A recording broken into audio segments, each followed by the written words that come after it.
and such trustworthiness that the prospective market you are selling to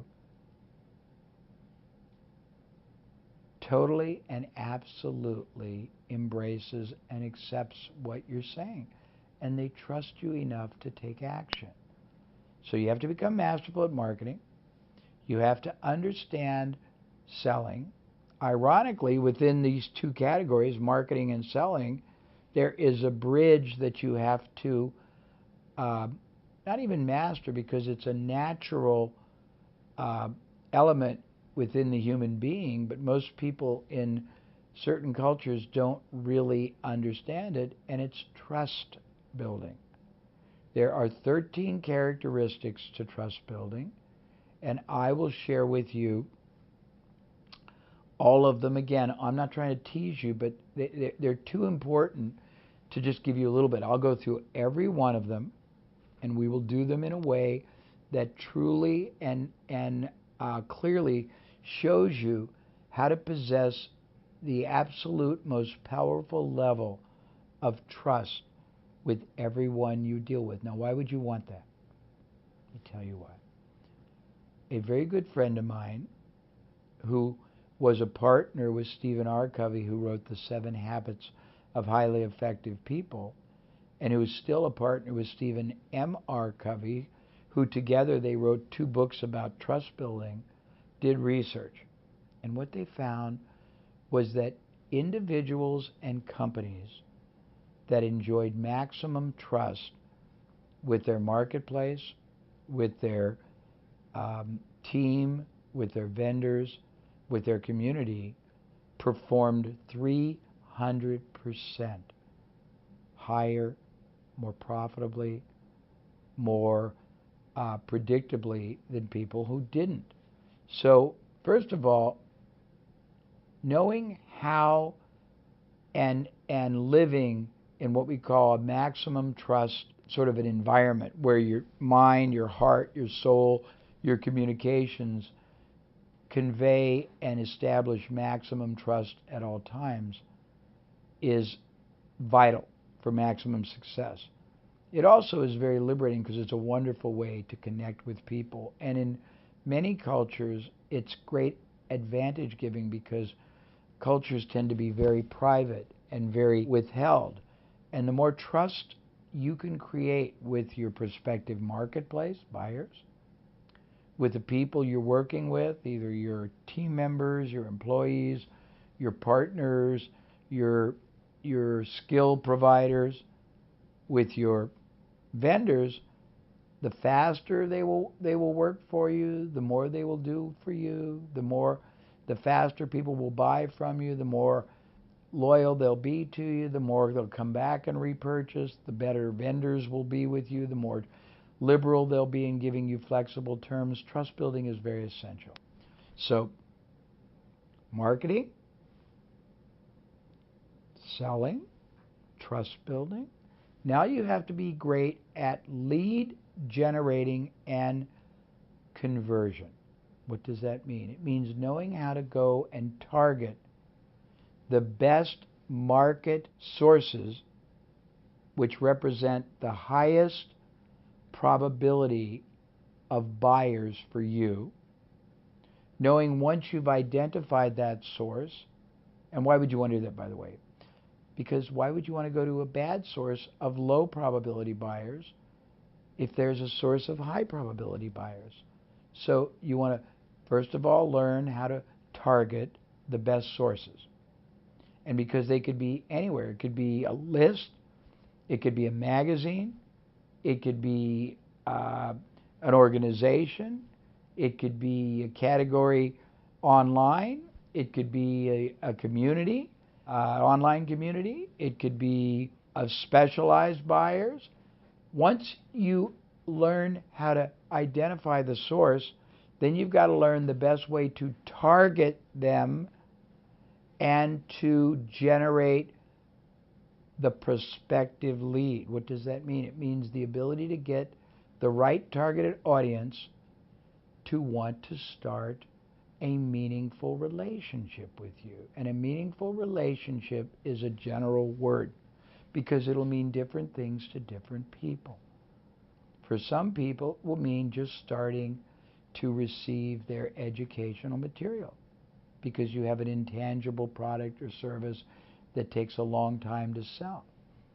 For some people, a meaningful relationship will mean buying the first time or coming to your store the first time or coming to your booth at a trade show. For some people, it'll mean getting people to read your blog or listen to your podcast. For different people, it'll mean different things. But the first step is knowing where the best source is. The second step is knowing how to access, how to reach that source in a way where they will want to respond and start a meaningful relationship.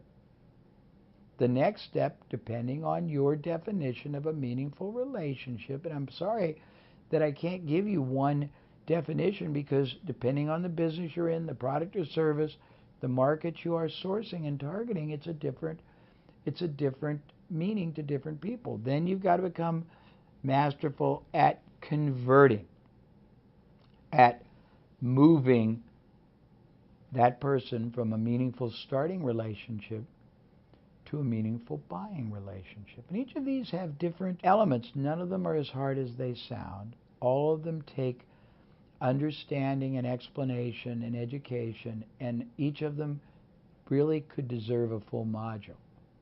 I'm not going to do deep on any of them today, but I promise that we're going to create either full modules or sub-modules on each one so that you're not confused, so you have enormously greater understanding and powerful control of all of these, so you have the ability to choose and select and incorporate what is appropriate for you. But just right now, you have to understand, you got to be a great marketer, and a great marketer doesn't mean art, it's science, so you can understand it. There's ways to construct it, engineer it.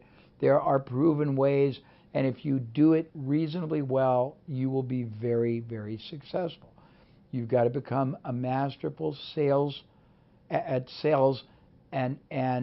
trust building, and that's not manipulative, so don't be at all intimidated or concerned.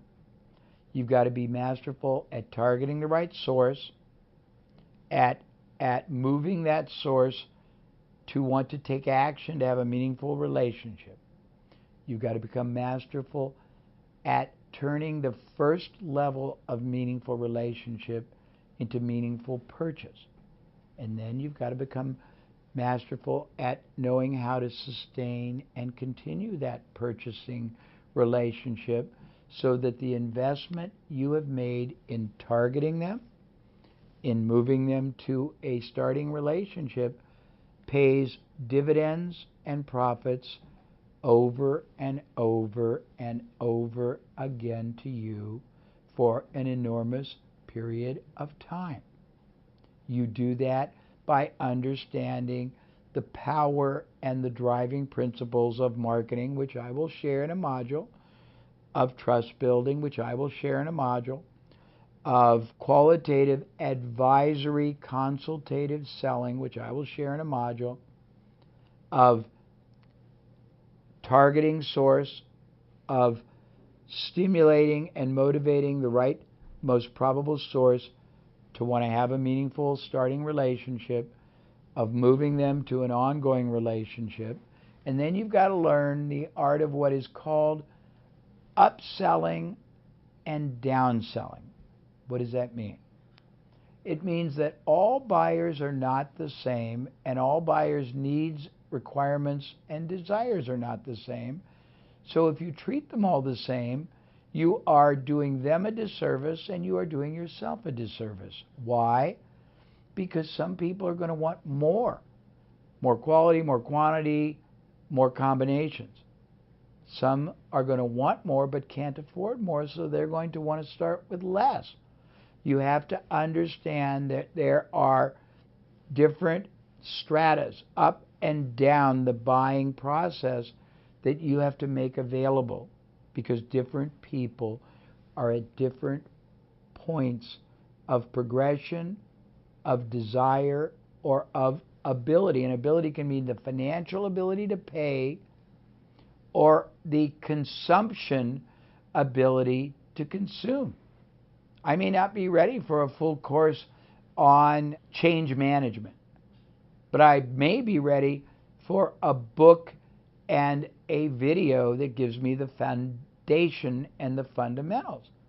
So different people are at different places, so you have to know how to sell more things to the people that are ready for a lot more, how to sell less things to the people that would love to buy your major primary offer but either can't afford it or don't have the time or yet the motivation to do it. And by the way, I think there's 4, there might be 5 as I list them, categories of markets that you have to understand. That's why you have to source the best market, not the worst market. One market is people who are unaware of what you've got or of you as a company or you as a service provider and uninterested. The other would be people who become aware but are still uninterested. The other ones are people who become aware and are interested but aren't ready to buy. The others are people who are interested and ready to buy but need you to provide the bridge to purchase and repurchase. And I'm just trying to give you these wonderful power principles that you have the ability to command. The next thing you have to become masterful at is both repurposing and referrals. They're different. Referrals mean if you're in a business, you start a business, you buy a business, you buy into a business, and that business sells products or services that many people should be and would be comfortable telling other people in their lives or in their businesses or in their families or in their churches to buy from you. You have to be masterful at knowing how to get them to do that. Why? Because a referral-generated buyer buys fast, negotiates little, buys more things, buys more often, is more enjoyable to work with, is more profitable, and costs you nothing to acquire. A marketing-generated client will cost you money to acquire. A sales-generated client will cost you money for a commission or a salaried salesperson or to go to a trade show. A referral-generated client will cost you nothing, and the more you understand referral marketing, which is an entire module because there's 93 ways you can do it, and I will teach it to you, the more powerful you will be. Repurposing means what else can you do ethically with either the buyer after you've sold them everything you have to sell them, or the prospect who didn't buy from you. It can be complementary products or services. It can be additional products or services. It can be literally competitive products or services, but you have to know how to repurpose. Why? Because you might make more money on repurposing than you even make on selling your basic product or service. You might make money from people who don't buy from you, but you can introduce them to alternative products or services that fill the same need. These are the basic drivers. The key point to this module is about power. It's about giving yourself the power to understand the game of business that's being played in a way that's much more knowledgeable, much more certainty-based, much more powerful, much more success probable than your competitors. In the next module, we'll start taking you deeper, but you have to understand these elements first so that you can be mentally prepared to be maximum successful in whatever your first step in business is, and maximum strategic in wherever you want that first step to ultimately take you.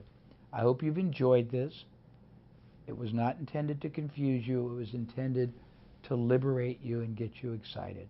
So thank you, and I look forward to the next module we share together. This is a wonderful journey we're having, and we've only just begun. Trust me, by the time we're done, you will know what you should be doing, how you should be doing it, where you should be doing it, why you should be doing it, and where whatever you decide to do can take you long term, and you will be in control, and you will have the power, and you will make decisions that are highly success probable, not failure probable. Thank you.